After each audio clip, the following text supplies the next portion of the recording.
Hello students, today's class for class 11th chapter कर रहे हैं हम 10 स्ट्रेट लाइन। इससे पहले 10.2 एक्सरसाइज का क्वेश्चन नंबर 7 पे हैं हम। इससे पहले मैंने आपको प्रीवियस लेक्चर में बताया था कि हमारे सिलेबस में 5 फॉर्म्स हैं और 2 फॉर्म्स मैंने आपको करवा दी थी। पहली स्लोप पॉइंट फॉर्म, जिसमें आपको एक स्लोप दे रखा होगा और एक पॉइंट दे रखा होगा, पासिंग पॉइंट।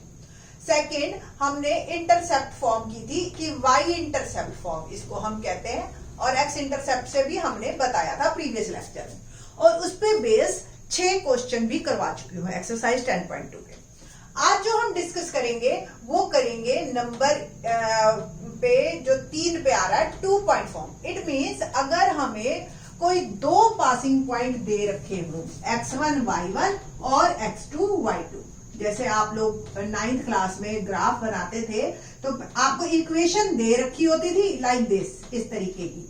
आप पॉइंट्स निकालते थे टेबल बना के और लाइन ड्रॉ करते थे। ये बिल्कुल रिवर्स स्टेप है आपका। आपको 2 पॉइंट्स दे रखे होंगे कि ये लाइन हमने भाई इससे और इससे पास हो रही है। अब लाइन की इक्वेशन आप बताइए। इस तरीके से ये क्वेश्चन बना, जस्ट रिवर्स। तो क्या करना है हमें? सिंपल फार्मूला है y minus y1 y2 minus y1 upon x2 minus x1 और x माइनस x2। ये फॉर्मूला है। इसमें x1 y1 x2 y2 की आप वैल्यू पुट कीजिए, आपको xy में इक्वेशन मिल जाएगी। और अगर आपको स्लोप पॉइंट फॉर्म याद हो तो यानी कि एक पासिंग पॉइंट और स्लोप दे रखा हो आपको, तो इसमें और इसमें कुछ फर्क नहीं है। सिर्फ स्लोप का जो फॉर्मूला था 2 पॉइंट फॉर्म वाला वो पुट कर दिया है। तो याद करने के लिए भी आपके लिए इजी है और मैक्सिमम यूज इन्हीं 2 का होगा आपकी पूरे चैप्टर में।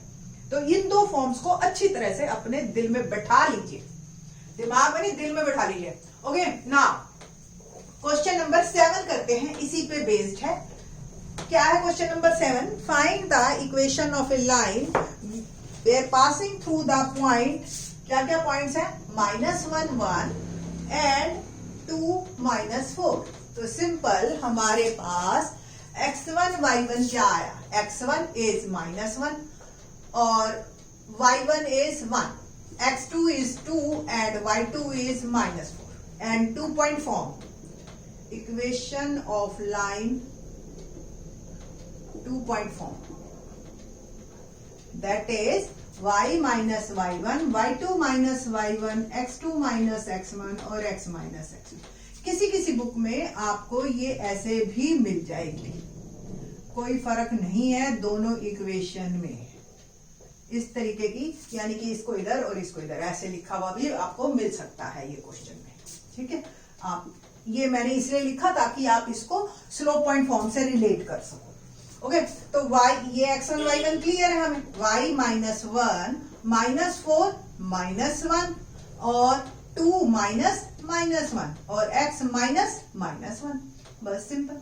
ठीक है, ये आपका इक्वेशन। तो y -1 -5 अपॉन 3 और x +1। 3 को उधर भेज दीजिए, 3y -3 -5x -5। क्या किया मैंने? 3 को उधर भेजा, 3y -1 से मल्टीप्लाई किया, -5 से इसको किया -5x और -5 से 1 को किया -5x को मैं इधर ले जाती हूँ और 3 को उधर ले जाती हूँ। So it will become 5x + 3y -5 + 3। ये इधर गया पॉजिटिव हो गया और ये इधर गया ये भी पॉजिटिव। ओवरऑल जो मेरी इक्वेशन आई -2। You can check your answer also. Simple, -1 1 डालिए आप, अगर ये सेटिस्फाई कर रहा है तो आपका आंसर ठीक है। 2 -4 डालिए, अगर ये सेटिस्फाई कर रहा है तो फिर कोई प्रॉब्लम ही नहीं। तो आप ये नहीं है कि पीछे देखने की जरूरत है, आप इस क्वेश्चन को और ये जो स्ट्रेट लाइन वाले क्वेश्चन है आप बड़े आराम से चेक कर सकते हैं। नेक्स्ट फॉर्म जो मेरी है वो है परपेंडिकुलर फॉर्म। जो आपके ट्रिकी क्वेश्चन आएंगे उनमें नॉर्मल फॉर्म, परपेंडिकुलर फॉर्म बहुत बहुत बहुत इंपॉर्टेंट है। Question number 8, let's see. तो 4th फॉर्म है हमारी परपेंडिकुलर फॉर्म। क्या होती है, ये किस तरीके की आपको सिचुएशन आएगी? ये सपोज x एक्सिस है और ये y एक्सिस है आपका, और ये एक लाइन आपको है जिसकी इक्वेशन आपको फाइंड आउट करनी है। आपको क्या दे रखा होगा, ओरिजिन से परपेंडिकुलर दे रखा होगा, इसकी लेंथ दैट इज पी, और ये जो परपेंडिकुलर है एक्स एक्सिस के साथ जो एंगल बना रहा है अल्फा, वो आपको मिलेगा।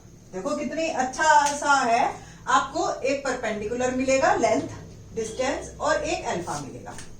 तो इक्वेशन जो मेरी आएगी वो होगी x cos alpha plus y sine alpha is equal to p. ध्यान रखना अल्फा, ये दोनों टर्म्स नेगेटिव हो सकती है बट पी कभी भी नेगेटिव नहीं होगा। क्यों?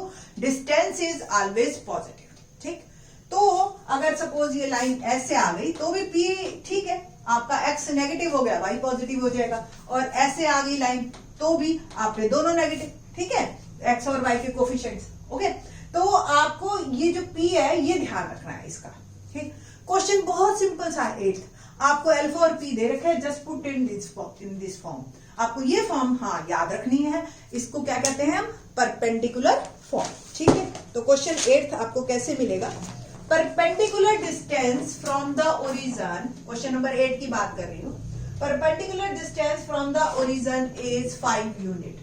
तो आपको 5 यूनिट दे रखा है, and the angle made by perpendicular with the positive x axis is 30 degree. तो अल्फा भी दे दिया आपको और पी भी दे दिया। तो equation of line perpendicular form. अब आपको अगर परपेंडिकुलर फॉर्म याद है तो आई थिंक सो इससे इजी क्वेश्चन है ही नहीं। याद आपको पांचों फॉर्म्स रखनी पड़ेंगी। ठीक है जी, आगे नहीं तो 12th में भी दिक्कत आएगी आपको। तो x cos अल्फा की वैल्यू मैंने डाली 30 डिग्री, y साइन अल्फा की वैल्यू डाली 30 डिग्री और p इज 5। cos 30 की वैल्यू आपको ध्यान हो √3/2 और साइन 30 की वैल्यू 1/2 इज इक्वल टू 5। आपके क्वेश्चन यहाँ कंप्लीट है, बस इसको थोड़ा सा एक ऐसी फॉर्म में जो हमें देखने की आदत है उसमें करने की इच्छा है अगर, तो √3x plus y is equal to 10, ये मेरा आंसर। ठीक है, तो ये जो हमारी लाइन की इक्वेशन आई कुछ इस तरीके की आ गई। तो इजी है क्वेश्चन नंबर, ये हमारी 4 फॉर्म हम करवा चुके हैं, और क्वेश्चन नंबर 9, 10 में भी इसी तरह की फॉर्म्स चलेंगी। आपको जो है अब एक फॉर्म और रह जाएगी, वो हम नेक्स्ट लेक्चर में आपको बता देंगे। ठीक है, अभी हम इन्हीं 4 फॉर्म पे ही क्वेश्चन प्रैक्टिस करेंगे, क्योंकि आपने समझ लिया, कोई दिक्कत नहीं है, समझ आ भी गया, आपने आंख बंद करके इन 4 फॉर्म्स को रिवाइज भी कर लिया है ना, तो भी कोई दिक्कत नहीं है। बट जब तक आप उसको यूज करना नहीं सीखेंगे आपको कोई फायदा नहीं, मार्क्स नहीं मिलेंगे आपको। ठीक है, तो कोई भी क्वेश्चन हो उसकी प्रैक्टिस बहुत ज्यादा जरूरी है। तो क्वेश्चन नंबर 9 देखते हैं क्या है।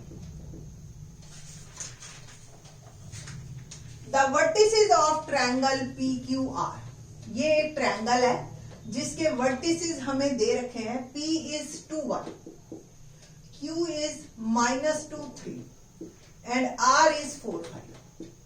Find equation of the median, equation of the median through vertex R। कोई भी क्वेश्चन हो, 11th क्लास के स्टूडेंट हो अब आप, तो डेफिनेटली मैथ का स्टूडेंट एक अच्छा स्टूडेंट पढ़ाई में माना जाता है एंड अटेंटिव माना जाता है। ठीक है, तो आप जल्दबाजी मत करना। जनरली मैंने देखा है बच्चों को, वो मीडियन पढ़ते हैं और पी से निकाल देते हैं। क्यों? पी ऊपर दिखाई देता है, पी पहले आ रहा है ना, तो ऐसा मत करना। क्वेश्चन को पढ़ना और आर से मीडियन आपको निकालना है, लेट इट बी आर। अब ये RM की आपको इक्वेशन बतानी है। एक पासिंग पॉइंट तो मेरे पास है, दूसरे पासिंग पॉइंट के लिए उसने एक हिंट दिया है कि ये मीडियन है। अगर ये मीडियन है तो डेफिनेटली M जो है PQ का मिड पॉइंट है, और बाय मिड पॉइंट फॉर्मूला हम M के कोऑर्डिनेट्स निकालेंगे और फिर 2 पासिंग पॉइंट मिल जाएंगे इक्वेशन पे, और मेरी इक्वेशन तैयार है ना। तो क्वाइट इजी वन। तो सबसे पहले RM is median, so M is midpoint of PQ. So coordinates of M by midpoint formula. क्या होता है midpoint formula? x1 plus x2 by 2, y1 plus y2 by 2. So x1, y1, x2, y2. तो 2 plus minus 2 by 2 and 1 plus 3 by 2 become 0 by 2 0 and 4 by 2 2. तो ये मेरे m के coordinates आ गए. तो equation of line R M या median R M, where R is 4 5 and m is 0 2. 2 point form. क्या थी 2 point form? अभी मैंने 7th क्वेश्चन में आपको बताई थी. y minus y1, y2 minus y1 upon x2 minus x1 और x minus x1. ठीक है जी. तो x1 y1 ये और x2 y2 ये. तो y minus 5, 2 minus 5 and 0 minus 4 और x minus 4. तो y minus 5 minus 3 upon minus 4 और x minus 4 कैंसिल हो गया.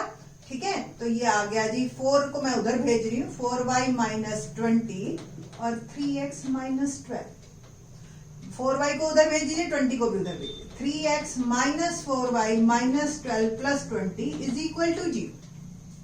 Okay. Now the equation become 3x minus 4y plus 8 is equal to 0. That is my equation.